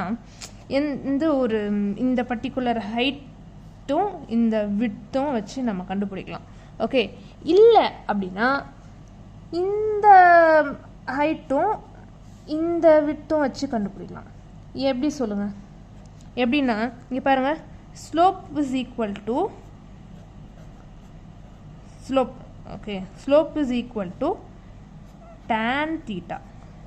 ஏன் tan தீட்டா? எவ்வளோ ஹைட் ரைஸ் ஆகிருக்கு பர் இது அப்படின்னு சொல்லிட்டு நம்ம கண்டுபிடிக்கணும். ஓகே, இந்த டெல் ஒய் இது வந்து டிஸ்பிளேஸ்மெண்ட் ஆஃப் ஒய், அதை வந்து நான் டெல் ஒய்ன்னு சொல்வேன். டெல்லுன்னா என்னது அப்படின்னா அந்த சேஞ்ச் இன் ஒய்யை தான் வந்து டெல் ஒய்ன்னு சொல்லுவாங்க. எரர், நம்ம இந்த எரர் படிக்கும் போது படித்தோம்ல, டெல் ஏ மீன் அந்த மாதிரி, delta I mean. So delta del எல்லாம் ஒன்று தான். ஸோ இந்த மொத்த change in y with respect to change in x, change in எக்ஸுக்கும் சேஞ்ச் இன் வையும் என்னது நமக்கு தெரிஞ்சுன்னு வச்சுக்கோங்க. நமக்கு வந்து ஒரு வேல்யூ வரும், அதுதான் வந்து டேன் தீட்டா. ஏன் அது டேன் தீட்டானா இது ஆப்போசிட் பை அட்ஜசன்ட், அதனால டேன் தீட்டா வந்து ஸ்லோப்புன்னு சொல்லுவாங்க. ஸ்லோப்பு வந்து del y by del x தான் ஸ்லோப்பு. ஆனால் del y by del x என்னது, அதுதான் வந்து tan theta, opposite by adjacent வந்து tan theta. So slope is equal to tan theta அப்படின்னு சொல்லிட்டு நம்ம சொல்லலாம். இப்போ இந்த தீட்டா தானே இந்த இடத்துலையும் இருக்கும், இதுதானே தீட்டா. ஸோ இந்த டெல் ஒய் இங்கே இருக்குது, டெல் எக்ஸ் இங்கே இருக்குன்னா அதையும் போட்டாலும் எனக்கு வந்து ஸ்லோப்பு கிடைக்கும். ஓகே, இப்போ இந்த வையை வந்து நான் ரொம்ப சின்னதாக ஆக்கிட்டேன். இந்த தீட்டா இருக்குது அதே தீட்டா தான், இந்த டெல் வை வந்து அவ்வளோ சின்னதாக ஆயிடுச்சுன்னு வச்சுக்கோங்க. அந்த வை என் கண்ணுக்கே தெரில, அந்த அளவுக்கு சின்ன வை. அதனால நான் அது வந்து டிஒய்ன்னு சொல்கிறேன். ஓகே, அப்புறம் அதுக்கு கீழே இருக்கிற ஒரு எக்ஸ் இருக்கா, அந்த எக்ஸும் என் கண்ணுக்கே தெரில, ஸோ அதை வந்து நான் டிஎக்ஸ்ன்னு சொல்கிறேன். ஸோ இந்த இடத்துலையும் டேன் தீட்டா நம்ம கண்டுபிடிக்கலாம். By is equal to dy by டிஎக்ஸ்ன்னு சொல்லிட்டு நான் கண்டுபிடிக்கலாம். அந்த டிஒயும் டிஎக்ஸும் எனக்கு எங்கே இருக்குன்னு கூட தெரில, அந்த அளவுக்கு சின்ன வேல்யூ வந்து டிஒய் பை டிஎக்ஸ். அதனால தான் அது வந்து வந்து டிஒய் டிஎக்ஸ் அப்படின்னு நம்ம சொல்கிறோம். இப்போ இந்த டிக்கும் வந்து டெல்டாக்கும் என்ன டிஃப்ரென்ஸ்னால், டெல்டானா வந்து நல்லா தெரிஞ்ச சேஞ்சு. ஓகே, இப்போ ஃபார் எக்ஸாம்பிள் 10 - 4னா 6ன்னு நமக்கு தெரியுதுல்ல, நல்லா தெரியுது 6ன்னு நமக்கு தெரியுது. இதுவே வந்து 0.00001 மைனஸ் 0.00001 இந்த மாதிரி எவ்வளோ கம்மியாக இருக்குது. இது எக்ஸ்ட்ரீம்லி நெக்லிஜிபிள் சேஞ்ச். இந்த சேஞ்ச் நடந்தால் கூட அது நடந்ததுக்கு ஒரு அறிகுறியே இல்லாத அளவுக்கு சின்ன சேஞ்ச் இருக்குதுன்னு வச்சுக்கோங்க.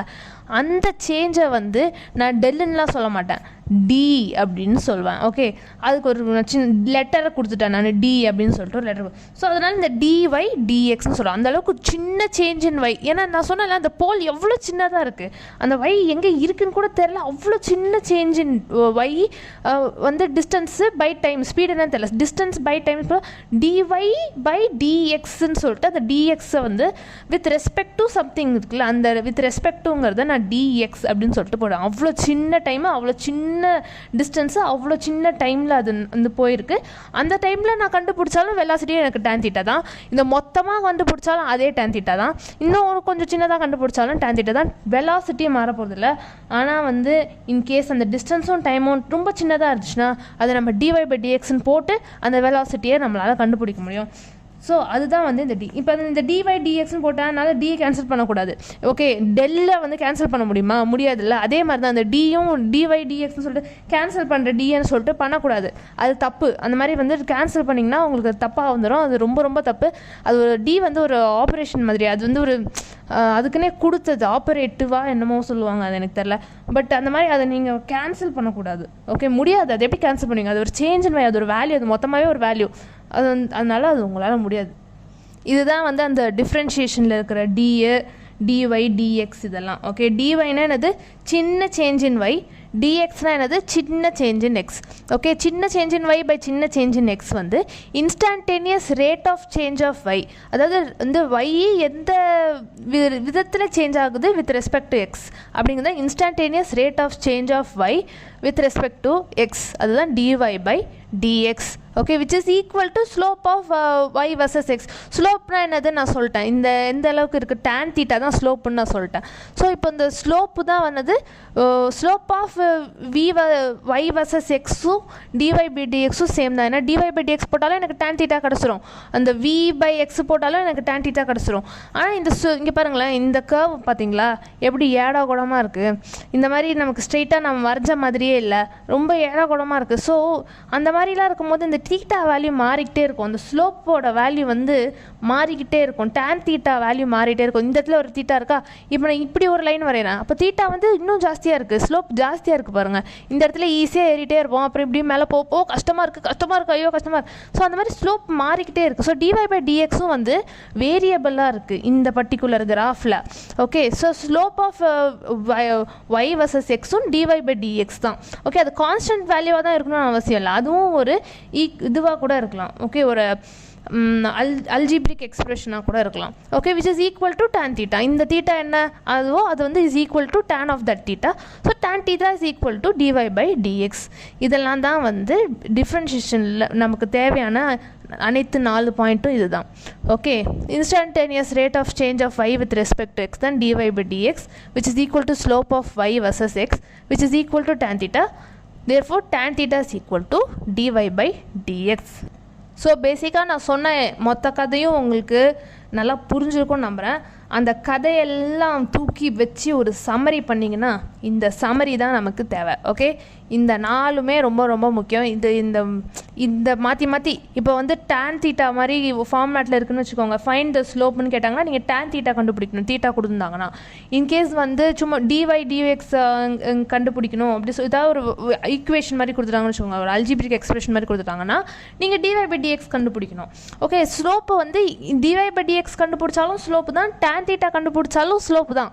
ஸோ பேசிக்லி ஸ்லோப் என்னன்னு கண்டுபிடிக்கணும்னு கேட்டாங்கன்னா நம்ம dy by dx பண்ணணும். அப்படி இல்லைனா tan தீட்டா கண்டுபிடிக்கணும். ரெண்டுமே சேம் தான்.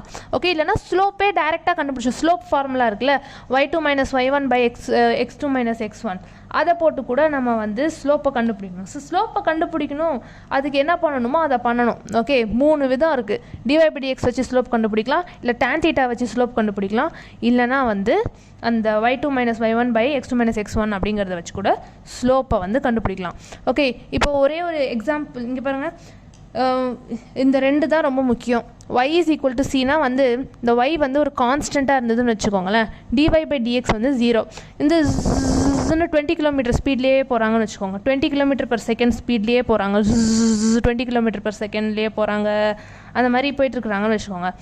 அந்த பர்டிகுலர் போல தாண்டும் போது அந்த ஆள் ஸ்பீடு என்னவாக இருக்கும்? அதே 20 km/s தான். இன்னொரு கொஞ்சம் தூரம் போனாலும் என்ன இருக்கும்? 20 km/s தான். ஸோ எப்படி பார்த்தாலும் கான்ஸ்டண்ட்டாக இருக்கிற வேல்யூ வந்து ஏதாவது மாறுதா? ஏதாவது ஒரு இடத்துல வந்து அதோட ஸ்பீடு மாறுதானா? மாறவே இல்லை. ஓகே, ஸ்பீடு வந்து கான்ஸ்டண்ட்டாக இருக்குது. ஸோ அந்த மாதிரி கான்ஸ்டண்ட்டாக இருக்குன்னா அந்த ஸ்பீடில் ஏதாவது சேஞ்ச் வந்திருக்கும் அப்படின்னா dy by dxனா சேஞ்ச் இன் ஸ்பீட். இப்போ நான் வந்து ஸ்பீடு வந்து கான்ஸ்டண்ட்டாக இருக்குன்னு வச்சுக்கோங்க, y தான் ஸ்பீடுனா, அப்போ change in speed with respect to time என்னது? 0. அதுக்கு வந்து எந்த விதமான ஆக்சிலரேஷனும் இல்லை, அது பாட்டுக்கு போயிட்டுருக்குது, அது போகிற அதே ஸ்பீட்லேயே தான் போயிட்டுருக்கு. So change in speed with respect to time, நான் இன்றைக்கி பார்த்தாலும் அதே ஸ்பீடில் தான் போகுது, ஒரு 2 மணி நேரம் கழிச்சு பார்த்தாலும் அதே ஸ்பீடில் தான் போகுது. ஸோ டைம் எவ்வளோ மாறினாலும் வித் ரெஸ்பெக்ட் டு டைம் அந்த ஸ்பீடு மாறவே இல்லை. So change in time, change in speed, இந்த y வந்து ஸ்பீடுன்னு வச்சுக்கோங்க, change in speed with respect to time வந்து 0, ஆக்சிலரேஷன் வந்து 0வாக இருக்குன்னு அர்த்தம். ஸோ ஏதாவது ஒரு y is equal to 0ன்னு வச்சுக்கோங்க, y is equal to கான்ஸ்டன்ட்னு வச்சுக்கோங்க, வந்து கான்ஸ்டன்ட் ஸ்பீடில் போயிட்டுருக்கு அப்படின்னா change in speed with respect to time வந்து 0வாக இருக்கும். அதான் வந்து நான் அது ஒரு எக்ஸாம்பிள் மாதிரி சொன்னேன். So y is equal to கான்ஸ்டன்ட்னா dy by dx is equal to 0.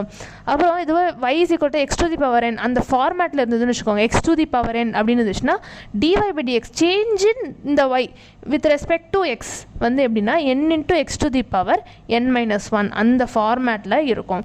Okay, so இந்த மாதிரி தான் வந்து நீங்கள் டிஃப்ரென்ஷியேட் பண்ணணும். இப்போ பாருங்க, ஒரு எக்ஸாம்பிள் கொடுத்துருக்கேன். y is equal to 10ன்னு வச்சுக்கோங்க, 10 m/s ஸ்பீடில் போயிட்டே இருக்குன்னா வந்து நான் இன்றைக்கி பார்த்தாலும் அதே ஸ்பீடில் தான் போகுது, 2 மணி நேரம் கழிச்சு பார்த்தாலும் அதே ஸ்பீடில் தான் போகுது.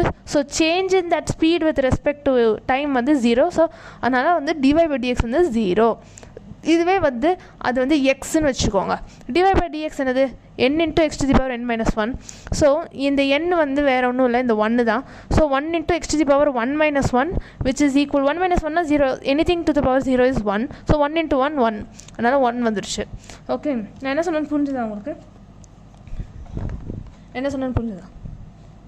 இங்கே பாருங்கள், y is equal to x to the power n-னா dy by dx வந்து, அதாவது change in y with respect x வந்து n into இந்த n முன்னாடி போய்ட்டு x to the power n - 1. இது வந்து டிஃபைன்டு, இதுதான் ஃபார்முலா. ஓகே, இப்போது y is equal to 5x to the power 3ன்னு வச்சுக்கோங்க, 5x3. இதுதான் வந்து y, இதுதான் வந்து algebraic equation for some physical quantity ஏதோ வந்து இப்படி இருக்குது.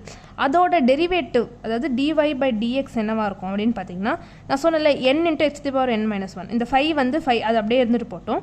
இந்த x to the power இந்த கான்ஸ்டன்ட் வந்து அப்படியே வச்சுக்கலாம். ஓகே, இந்த கான்ஸ்டன்ட் வந்து நம்ம வந்து மதிக்க தேவையில்லை.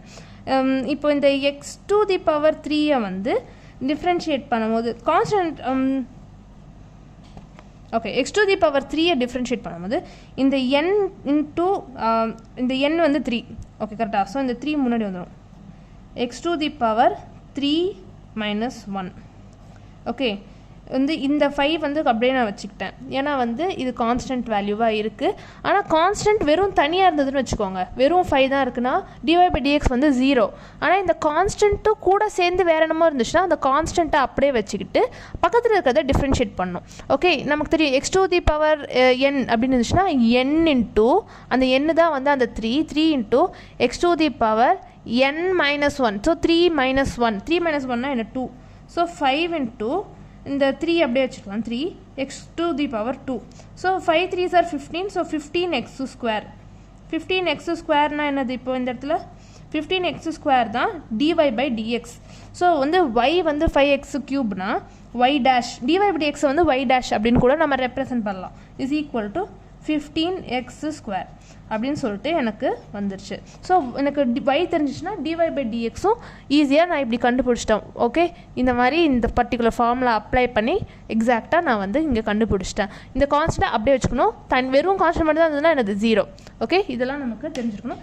இப்படி தான் நான் வந்து இங்கே பண்ணியிருக்கேன். பாருங்கள், எக்ஸாம்பிள்ஸ் தெரியுதா நான் பண்ணியிருக்கிறது?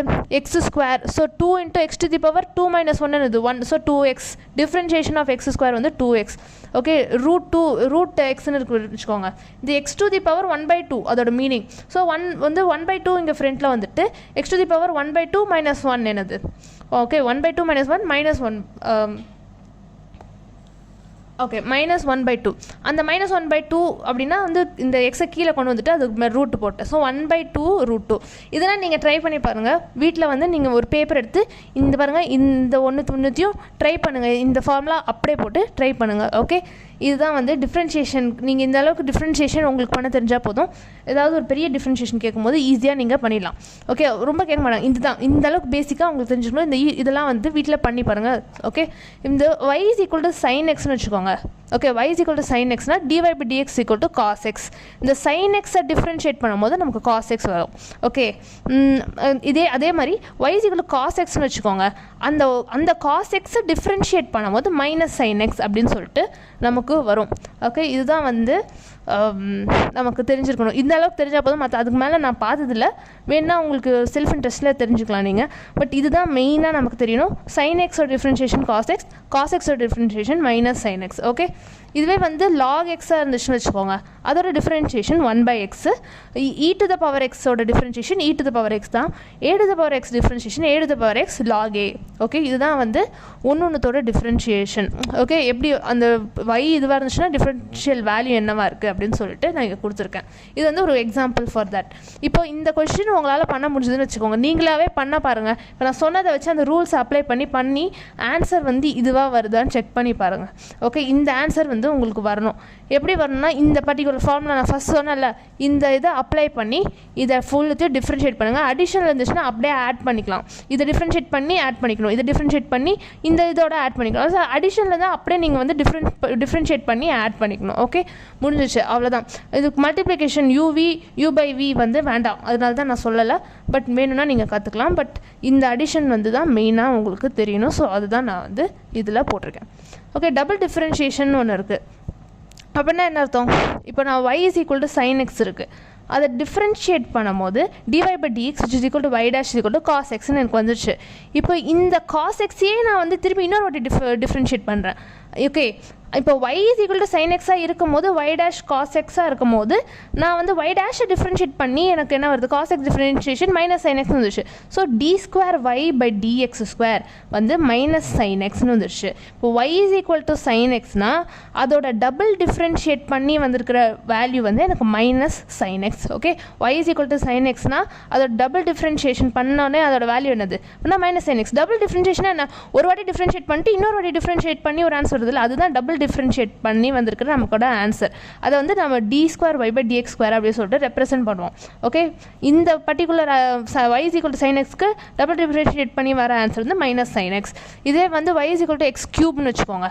ஸோ வந்து ஃபஸ்ட்டு ஒரு வாட்டி டிஃப்ரென்ஷியேட் பண்ணால் 3 × x to the x square 3x² அப்படி சொல்லிட்டு வந்துருச்சு.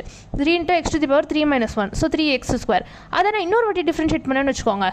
3 × 2 போட்டிங்கன்னா 6, ஓகே, 2 - 1 பண்ணிங்கன்னா 1, ஸோ 6xன்னு வந்துருச்சு. ஸோ இந்த 3x³ வந்து நான் 2 வாட்டி டிஃப்ரென்ஷியேட் பண்ணும்போது எனக்கு 6x அப்படின்னு வந்துருச்சு. இதுதான் டபுள் டிஃப்ரென்ஷியேஷன். ஒரு வாட்டி பண்ணிவிட்டு இன்னொரு வாட்டி பண்ணால் அதுதான் டபுள் டிஃப்ரென்ஷியேஷன். இப்போது இன்டெகிரேஷன் ஒன்று இருக்குது. இந்த இன்டெகிரேஷனும் டிஃப்ரென்ஷியேஷனும் நம்ம சேர்ந்து தான் படிக்கிறோம். ஆக்சுவலாக இன்டெகிரேஷன் என்னென்னா வந்து டிஃப்ரென்ஷியேஷனோட ஆப்போசிட். டிஃப்ரென்ஷியேஷனோட ஆப்போசிட் அப்படின்னா என்ன அர்த்தம்னா, இப்போ நான் வந்து ஏதோ ஒரு பர்டிகுலர் வேல்யூ இருக்குது, ஒரு ஃபிசிக்கல் குவான்டிட்டி இருக்குது, அதை டிஃப்ரென்ஷியேட் பண்ணி எனக்கு ஒரு ஆன்சர் வந்துடுச்சு. ஓகே, டிஃப்ரென்ஷியேட் பண்ணி எனக்கு ஒரு ஆன்சர் வந்துடுச்சு.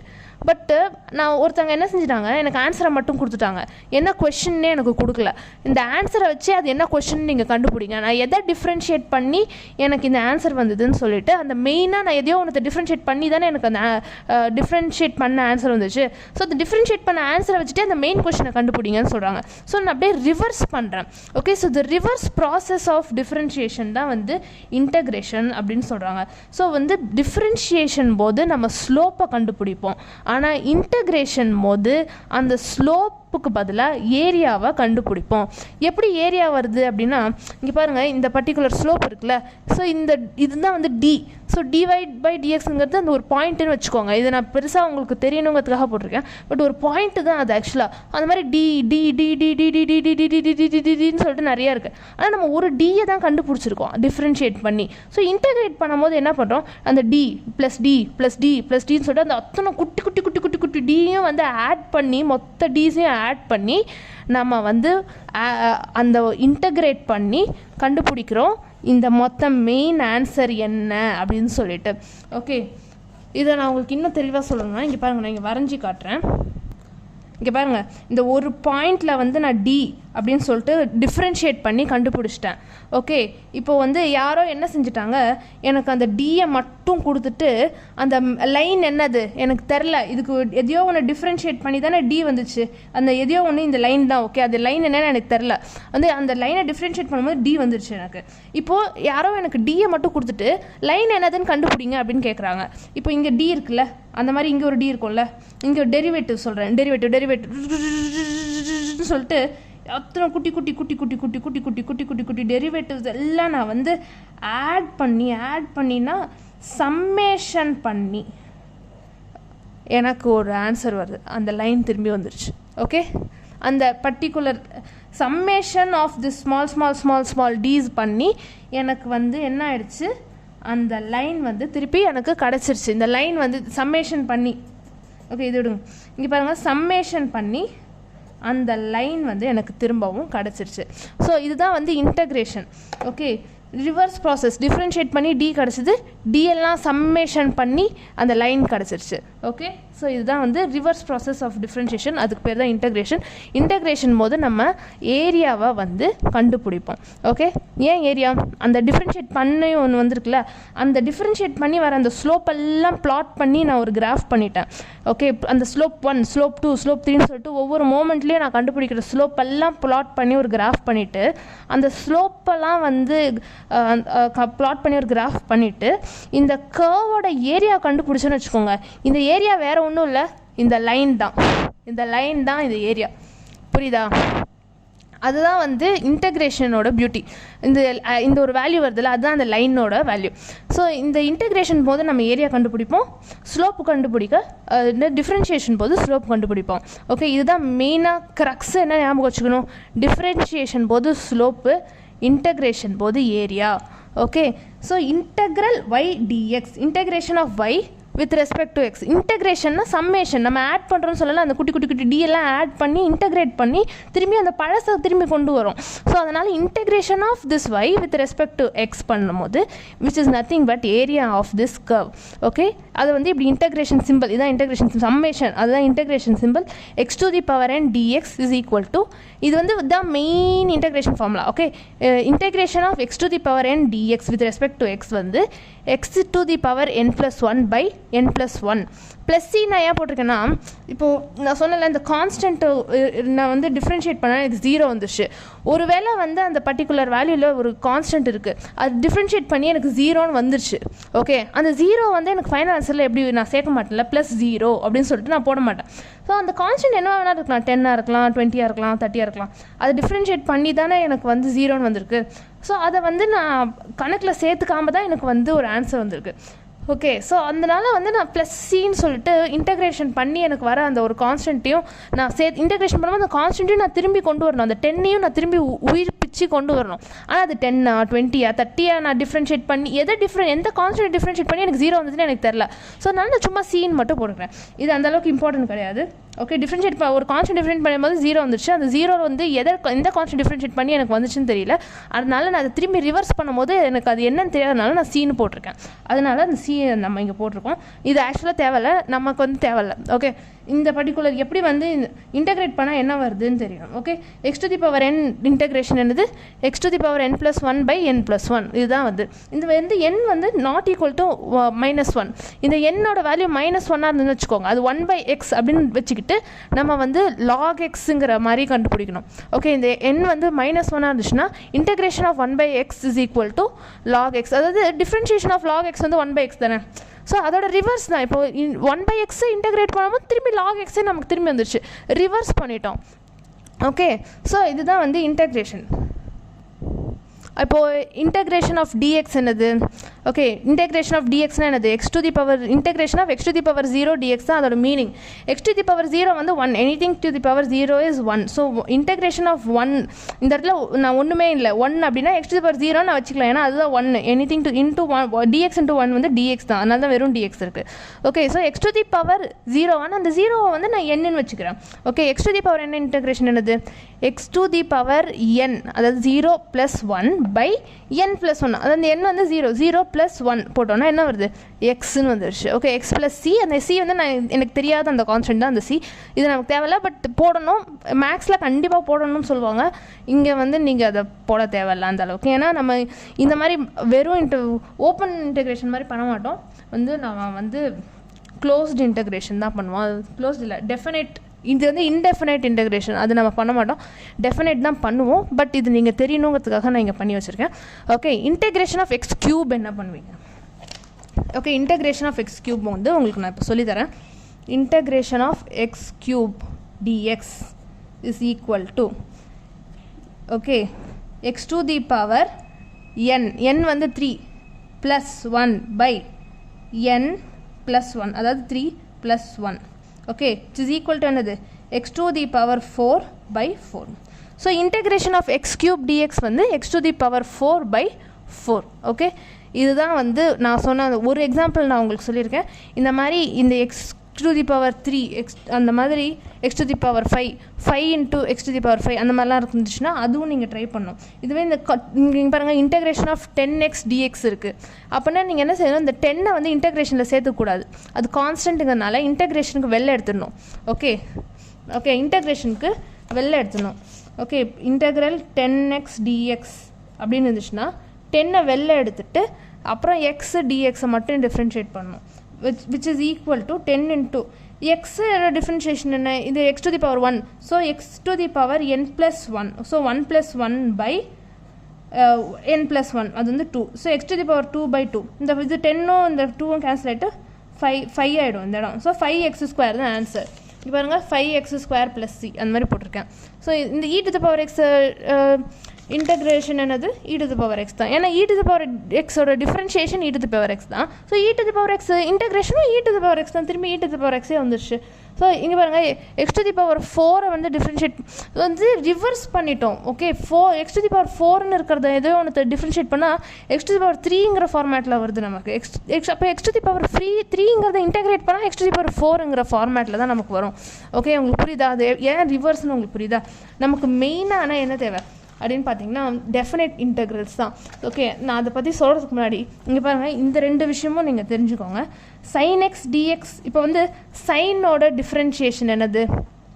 சாரி, ஓகே, சைனோட டிஃப்ரென்ஷியேஷன் என்னது? காஸ். அப்படின்னா cos x, sin x differentiation is cos x. அப்போது cos x integration is sin x. Okay, sin x-ஐ வந்து டிஃப்ரென்ஷியேட் பண்ணால் எனக்கு cos x வந்துருச்சு. அப்போது இந்த cos x-ஐ இன்டெக்ரேட் பண்ணால் எனக்கு sin x திரும்பி வந்துருச்சு. அப்போ sin x-ஐ நான் இன்டெக்ரேட் பண்ணால் எனக்கு மைனஸ் cos x வந்துருச்சு. ஏன்னா cos x-ஓட டிஃப்ரென்ஷியேஷன் என்னது? cos x-ஓட டிஃப்ரென்ஷியேஷன் வந்து மைனஸ் sin x. அப்போது நான் sin x-ஐ வந்து டிஃப்ரென்ஷியேட் பண்ணால் இன்டெகிரேட் பண்ணால் எனக்கு cos x திரும்பி வந்துச்சு. ஓகே, அந்த மைனஸ் ஏன் வந்துச்சுன்னா cos x-ஓட டிஃப்ரென்ஷியேஷன் வந்து minus sin x. So sin x-ஓட இன்டெகிரேஷன் வந்து மைனஸ் cos x. ஓகே, உங்களுக்கு புரிஞ்சிச்சா? அது அப்படியே ஆப்போசிட்டாக வருதுன்னு புரிஞ்சிச்சா? ஸோ இது நீங்கள் தெரிஞ்சு வச்சுக்கோங்க, இது மட்டும் மனப்பாடம் பண்ணி வச்சுக்கோங்க. இது ஏன் வருதுன்னு உங்களுக்கு புரிஞ்சு படிங்க. Okay, differentiation of sin x வந்து cos x, integration of cos x வந்து sin x. ஓகே, இது டிஃப்ரென்ஷியேஷன் ஆஃப் cos x வந்து minus sin x. So integration of sin x is equal to minus cos x. இதுதான் நான் வந்து இங்கே எழுதியிருக்கேன். Okay, சும்மா இங்கே ஒரு எக்ஸாம்பிள் கொடுத்துருக்கேன் பாருங்கள். இந்த எக்ஸாம்பிளும் நீங்கள் ட்ரை பண்ணணும். இன்டெகிரேஷன் ஆஃப் 2x + 3dx அப்படின்னா 2x வந்து நீங்கள் ஃபஸ்ட்டு இந்த 2x இன்டெகிரேட் பண்ணுங்கள், அதுக்கப்புறமா 3 இன்டெகிரேட் பண்ணுங்கள். 2 வந்து கான்ஸ்டன்ட் வெளில எடுத்துடுங்க. எக்ஸ் வந்து எக்ஸோட இன்டெகிரேஷன் அது x⁴2/2. ஓகே, 2 × x² 2 கேன்சல் ஆகிடும். ப்ளஸ் 3யோட இன்டெகிரேஷன் வந்து 3x ப்ளஸ் c. அது தேவை, பட் c போட்டுக்கோங்க ஏன்னா இது இன்டெஃபினிட். ஸோ இந்த 2 கேன்சல் ஆகிடும். x² + 3x + c தான் இன்டெகிரேஷன். ஸோ என்ன இதுக்கு அர்த்தம்னா இந்த x² + 3x + c-ஐ வந்து டிஃப்ரென்ஷியேட் பண்ணுங்கள். ஓகே, n × x⁴n - 1, அதாவது 2 × x⁴2 - 1 என்னது? ஓகே, 2 × x⁴2 - 1 வந்து 2x திரும்பி வந்துருச்சா? 3x-ஓட டிஃப்ரென்ஷியேஷன் என்னது? 3 × x⁴3 - 1, சாரி 3 × x⁴0 சாரி, அதாவது 3 இங்கே இருக்குது. ஓகே, இங்கே x⁴ என்ன இருக்கும்? 1 இருக்குது. ஸோ 1 × x⁴1 - 1, ஸோ 1 அதுதான் அதோட value. So 3 × 1 which is 3. Okay, so இந்த ப்ளஸ் சி ஏதோ ஒரு கான்ஸ்டண்ட்டை வந்து நீங்கள் வந்து டிஃப்ரென்ஷியேட் பண்ணி 0 வந்துருச்சு. ஸோ ப்ளஸ் 0, அந்த 0 நம்ம இங்கே போடல. ஸோ இந்த பர்டிகுலர் இதை வந்து டிஃப்ரென்ஷியேட் பண்ணிங்கன்னா உங்களுக்கு 2x + 3 வந்துருச்சு. இந்த 2x + 3 இன்டெகிரேட் பண்ணிங்கன்னா இந்த பர்டிகுலர் வேல்யூ, இந்த ஈக்குவேஷன் உங்களுக்கு வந்துருச்சு. So differentiation, integration are reverse process எப்படி வந்துருச்சுன்னு புரிஞ்சுக்கோங்க, எப்படி பண்ணணும்னு தெரிஞ்சுக்கோங்க. இதுவும் ஆஸ் யூஷுவல் நான் வந்து பண்ணதே பண்ணுவேன். 1/x-ஓட இன்டெகிரேஷன் வந்து log x, அதை வச்சு இதை பண்ணியிருக்கேன். இந்த பெரிய இது வந்து நீங்கள் பண்ணி பாருங்கள். இதை ஒன்று பண்ண முடிஞ்சதுன்னா போதும். இந்த அளவுக்கு நீங்கள் பண்ணுறீங்கன்னா சூப்பர், வெரி குட். ஓகே, இப்போ மெயின் வந்து நம்ம பார்க்க போகிறது டெஃபினட் இன்டெக்ரல்ஸ். டெஃபினட் இன்டெக்ரல்ஸ்னால் என்னென்னா அதே இன்டெக்ரேஷன் தான். இப்போ நம்ம பண்ண அதே இன்டெக்ரேஷன் தான் பண்ணுவோம், ஆனால் அப்பர் லிமிட் லோவர் லிமிட் அப்படின்னு சொல்லிட்டு 2 இருக்கும். Okay, integration within a certain range. Okay, இந்த பர்டிகுலர் இதுலேருந்து இதுக்குள்ளே இன்டெக்ரேட் பண்ணுறோம் அப்படின்னா எனக்கு வேணாம்ப்பா, இந்த மொத்த லைனும் எனக்கு வேணாம், அந்த லைனோட இந்த பகுதி மட்டும் எவ்வளோன்னு எனக்கு சொல்லுங்கள். 4 to 2ல் அந்த ஏரியா என்னதுன்னு எனக்கு சொல்லுங்கள். ஒரு சின்ன ஏரியா மட்டும் எனக்கு தேவை, ஒரு பகுதி மட்டும் எனக்கு தேவை அப்படின்னு சொல்கிறாங்கன்னா அதுக்கு நம்ம டெஃபினட் இன்டெக்ரல்ஸ் பண்ணுவோம். அந்த பகுதி என்னன்னு மென்ஷன் பண்ணுறது தான் இந்த upper limit lower limit. Okay, 2லேருந்து 4 வந்து எனக்கு எவ்வளோன்னு தேவை? ஓகே, அப்பர் லிமிட்னா என்ன? மேலே இருக்கிறது தான் அப்பர் லிமிட். லோவில் இருக்கிறதுனா என்னது? அதுதான் வந்து லோவர் லிமிட். ரொம்ப சிம்பிள் டெஃபினிஷன், ஒன்றும் பெருசு இதுக்கு இல்லை. மேலே இருந்தால் அப்பர் லிமிட், கீழே இருந்தால் lower limit. Appar limit minus lower limit தான் எப்போவுமே பண்ணணும். அதாவது இந்த பாருங்களேன், இந்த பர்டிகுலர் மொத்தத்துமே எனக்கு இது வந்து ஒரு பெரிய ஏரியா இருக்குதுன்னு வச்சுக்கோங்களேன். நான் இந்த இதில் காமிச்சிருந்தால இந்த பெரிய ஏரியா இருக்குது, இந்த இடத்துல தான் வந்து இருக்குதுன்னு வச்சுக்கோங்க அப்பர் லிமிட். இதுதான் லோவர் லிமிட்னா எனக்கு வந்து அந்த ஏரியா தெரியணும்னா ஃபுல்லாக இன்டெக்ரேஷன் பண்ணி இங்கே இருக்கிற Appar limit minus lower limit, இந்த மொத்தமும் மைனஸ் தேவையில்லாத இந்த லோவர் லிமிட் பண்ணோன்னா இந்த ஏரியா எனக்கு கிடச்சிரும். ஸோ 4 to 2க்குள்ளே என்ன ஏரியா இருக்குன்னு எனக்கு கிடச்சிரும். ஸோ சப்ராக்ஷன் நம்ம பண்ணுவோம். ஸோ இந்த எப்படி பண்ணணும்னு தெரிஞ்சுக்கோங்க. ஓகே, நான் ஒரு கொஷின் உங்களுக்கு பண்ணி காட்டுறேன். ஓகே, செகண்ட் கொஷினை உங்களுக்கு நான் வந்து செஞ்சு காட்டுறேன். ஓகே, இங்கே பாருங்கள், இன்டெக்ரேஷன். ஓகே, 1 to 2 அப்படின்னா என்னது? லோவர் லிமிட் வந்து 1, அப்பர் லிமிட் வந்து 2. அதுக்குள்ளே வந்து நம்ம இன்டெகிரேட் பண்ணுறோம். x³ dx அப்படிங்கிற ஒரு ஈக்குவேஷனை இன்டெகிரேட் பண்ணுறோம் அப்படின்னா ஃபஸ்ட்டு ஸ்டெப்பு வந்து என்னென்னா இந்த x³ ஆஸ் யூஷுவல் இன்டெகிரேட் பண்ணணும். x³ இன்டெகிரேட் பண்ணும்போது என்ன வரும்? x⁴/4. ஓகே, ஆனால் ப்ளஸ் சி ஏன் போடக்கூடாது அப்படின்னா இது வந்து டெஃபினைட் இன்டெக்ரல், இன்டெஃபினைட்டில் தான் போடணும். இதில் நம்ம கன்ஃபார்மாக தெரியும் எந்த பர்டிகுலர் ரேஞ்சுக்குள்ளே எனக்கு தேவை இன்டெக்ரேஷன் பண்ணி ஆன்சர் எனக்கு வேணும்னு எனக்கு தெரியும். அதனால தானே இது டெஃபினைட் இன்டெக்ரல். ஸோ அதனால் நான் ப்ளஸ் சிலாம் போட மாட்டேன். இந்த மாதிரி இன்டெகிரேட் பண்ணி ஆஸ் யூஷுவல் போட்டுட்டு இப்படி ஒன்று போட்டுட்டு அதே அப்பர் லிமிட் லோவர் லிமிட்டை இந்த இடத்துல எழுதிடுவேன்.